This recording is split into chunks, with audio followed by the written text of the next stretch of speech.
Olivier, d'abord, il faut dire qu'on surveille particulièrement deux feux qui prennent de l'ampleur. Et dans les dernières heures, en fin de semaine, en fait, il y a eu des évacuations du côté de Porters Lake. Est-ce qu'il y a des communautés qui pourraient être touchées avec ces incendies que vous surveillez? D'abord, Karine, heureusement, les gens dans la région ici de Porters Lake ont pu rentrer à la maison dimanche. La situation est toujours sous surveillance ici au cas où le feu reprendrait, mais il est maîtrisé.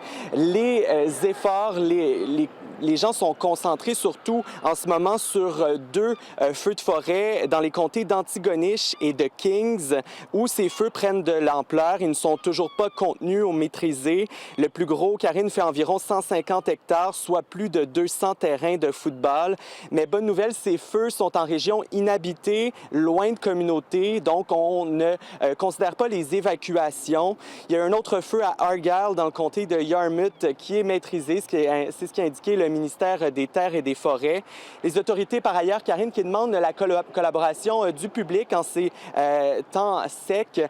Ils demandent aux gens de ne pas faire de feux de broussailles, de feux de camp. Ils sont interdits à la grandeur de la province. Et ce qu'on espère le plus du côté des équipes sur le terrain, c'est de la pluie. The best part about today as well, too, is the humidity is up. Yesterday, the humidities were quite low, which makes the fires increase in size very rapidly. So today, if we do get starts, and for the guys fighting the fires that we do have, the humidity will help them a little bit. But we really do need some rain, some good steady rain for a couple of days. Et Olivier, dans le contexte de la pandémie, les autorités demandent d'autant plus la collaboration des citoyens pour éviter d'autres feux de forêt.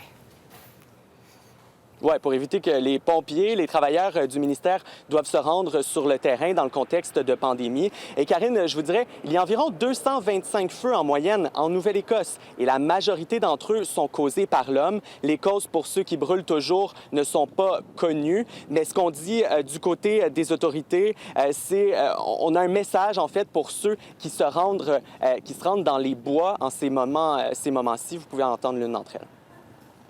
S'ils vont dans les bois avec le four-wheeler, s'ils vont dans leur camp, de prendre soin de pas brûler, pas tirer des cigarettes dans le bois, c'est sec. Le bois est sec. On a eu une semaine de chaleur, une semaine de vent. On a eu beaucoup de pluie, mais dans une semaine et demie, c'est venu sec. Vous entendiez donc Karine, la coordonnatrice des mesures d'urgence pour le comté de Yarmouth, la région d'Argyle, qui a connu beaucoup de sécheresse dans les dernières années, qui a connu ce feu-là. Donc, on se prépare de son côté cet été s'il fallait aider les gens qui vivent une sécheresse. Merci beaucoup, Olivier.